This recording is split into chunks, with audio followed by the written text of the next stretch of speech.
Hello, everyone. My name is Nick Infernus, and welcome back to another comic book review.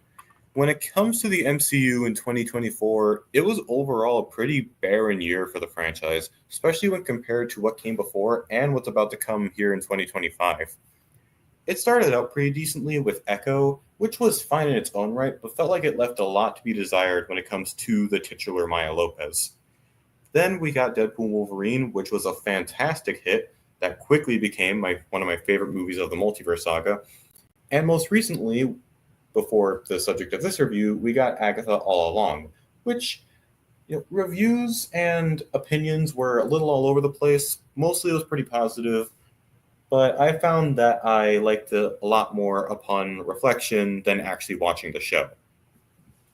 But that wasn't all the MCU had to offer in 2024. So let's round out last year's MCU content with What If Season 3. And boy, am I conflicted. I had my problems with the previous two seasons, but this season's got a hell of a lot of issues. I'll still be more positive towards this than some of the other reviewers that have talked about this show have, but I can't deny this episode's problems, and they do make some good points. So, getting the positives out of the way, as standalone episodes, I'd say that they were all, as far as like the individual episodes go, they were pretty enjoyable. There were some fun contents. That's not a thing. Yeah, there were some fun, concepts and ideas. Some interesting multiverse shenanigans that you wouldn't get anywhere but in a show like this. So at the very least, I like that for the last season they did decide to explore some more weird and wacky universes, even if it does kind of break the whole concept of the show, but we'll talk about that later. But I'd argue that the best thing to come out of this show is, or at least come out of this season, is the little arc that they give to the Watcher, also known as Uatu. Minor spoiler, but I don't really think anyone cares.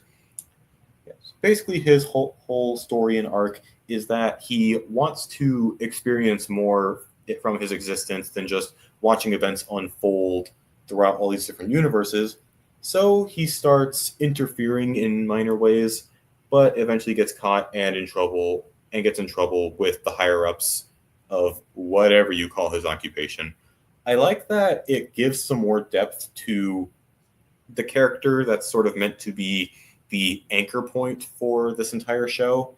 And it's something I didn't know I needed until this season. Shame they waited until the worst season of the show to give us that, which, yeah, I'm not even going to hide it. Let's finally get into the problems with this season. Let's just get the really minor thing out of the way. Who at Marvel decided it was a good idea to make that episode about Howard the Duck?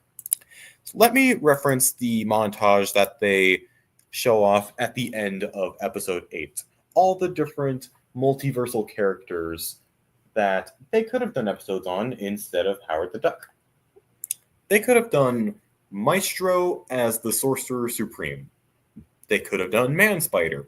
They could have done Jubilee as a Silver Surfer. They could have done Miss Marvel as the Wasp. They could have done Ironheart as the Punisher. They could have given us Samurai Ghost Rider. In the last two episodes, they gave us Storm Goddess of Thunder as a character, so honestly, they probably could have done an episode off of her. All the other characters on that worthless Exiles team got their own spotlight episodes, the one in question included. So why Storm didn't get an episode is beyond me. They could have done all of that. And instead, they gave us an episode about Howard the Duck having a child with Darcy Lewis from the Thor movies. I have several questions and I want none of them answered. And, it would be one thing if, it was an enjoyable or fun episode, but it might just be the worst episode of the whole show. It is stupid and cringy in the worst ways possible, and it managed to ruin an otherwise good song by Kiss. And honestly, I don't want to have to talk about it for longer than I have to, so since I brought up the Exiles earlier, let's talk about them. What a joke.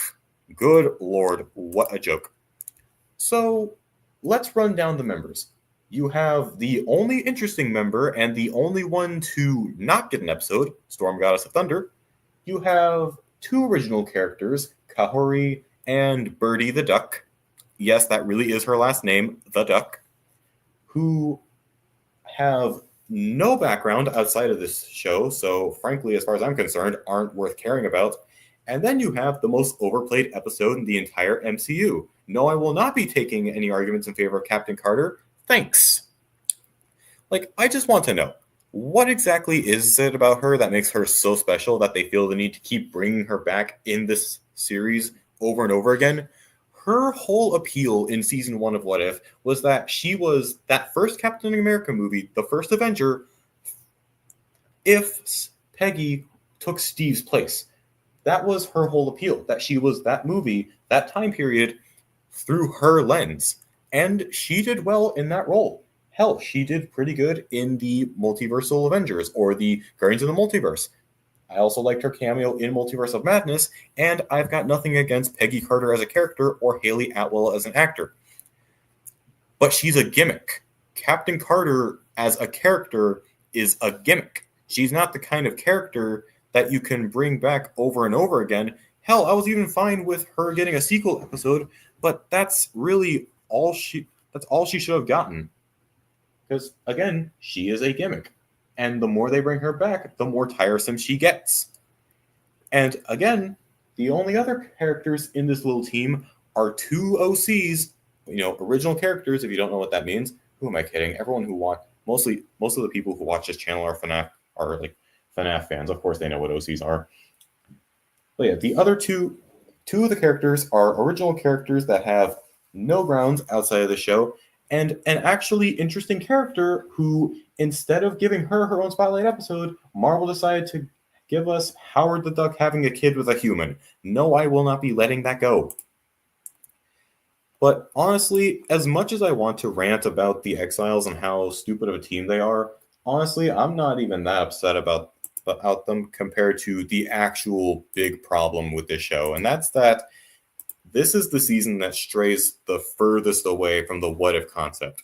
There are 8 episodes in the season, and only 2 of them feel like actual what ifs. Those being What If Red Guardian stopped the Winter Soldier, and what was the other one? What If the Emergence happened?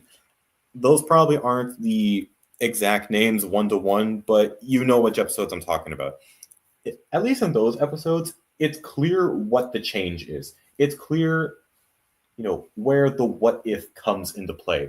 With all the other episodes, it's either, sequel stories or it's, unclear about what changed, so it just feels like, multiverse shenanigans. Going over the sequel episodes, obviously, what if the Watcher disappeared, and what if are, and yes, that really is what they named the last episode, don't ask. Those are obviously a follow-up and finale to the whole Guardians of the Multiverse storyline that they've been doing throughout the show, which, real talk, why can't you guys just do a separate show for that? Why does that have to be in What If? And can you even believe it? What If Howard the Duck Got Hitched is a sequel to What If Thor Was an Only Child. They followed up the worst episode in season 1 with not only the worst episode in season 3, but the worst episode in the whole show. I might not even be exaggerating. At least season 2, all the episodes were, of a similar enough quality. But with the other 2 seasons, it's very easy to point out what the worst episode is, and they're in the same universe. Coincidence? I think not. But all the other episodes, I get that the Watcher, I get that Uatu said in the Kate Bishop and Shang-Chi Cowboy episode that there are some universes that feel less like what if and more like what the hell. But why do half the episodes in this show feel like that? Yes, they're enjoyable, but they don't feel like what ifs. They feel like weird, alternate universes where you have mech Avengers. You have a witch getting into Hollywood and trying to absorb the power of a sleeping celestial. You have the aforementioned 2 characters in the Wild West. I'm struggling to remember what the 4th one was. But yeah, you have those episodes that don't feel like actual what if episodes. They just feel like multiverse for the sake of multiverse. So honestly, this barely even feels like a season of what if. This feels like 25% what if 25% what if, 25% closing out the Guardians of the Multiverse story, 50% what the hell. And these aren't even stories that, and the worst part is that these aren't even stories that people wanted to see. Like, again, they're not bad, but they're not the kind of stories that people wanted from What If. Like, people want to see, like, people actually wanted to see What If the Emergent happened. I'll give them credit for that. That is a story that people actually want to see, but we want to see stuff like what if the other half got snapped? Like, it feels so weird that we got, what was it, like 26 episodes of this show, and not a single one was talking about what if the snap took out like Tony Stark, Steve Rogers, who else was there? Like Nebula, Rocket. What if it took out all those characters and left us with everyone else? There's literally a fan animation on YouTube that goes over that, and sure, it's not the best thing ever. Like, the voice acting is questionable, the animation is crude, and I don't know what Amazing Grace is doing in there, but it at least gave us an idea of, what that episode could have been like. And I'll give it this: it's better than some of the episodes we get in season 2 and 3. I will give them credit for that. Or I will give the creator of that show credit for that, or the creator of that animation. So in general, this season was just a mess. Again, I enjoyed some of the individual episodes, and I like that they gave the watcher a little bit of an arc. But between just the lack of actual what if content, the fact that a lot of the stories aren't even, what we want to see in a what if show, and just all the choices made with the Exiles and the Howard the Duck episode, I wanted to be more positive about this, but I can only give it a 2 out of 5.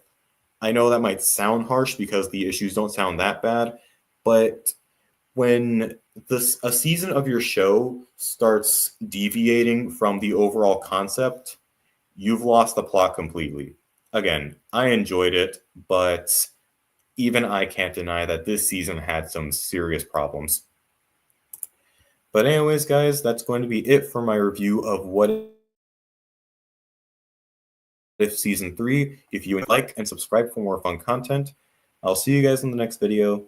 Take care, and Godspeed.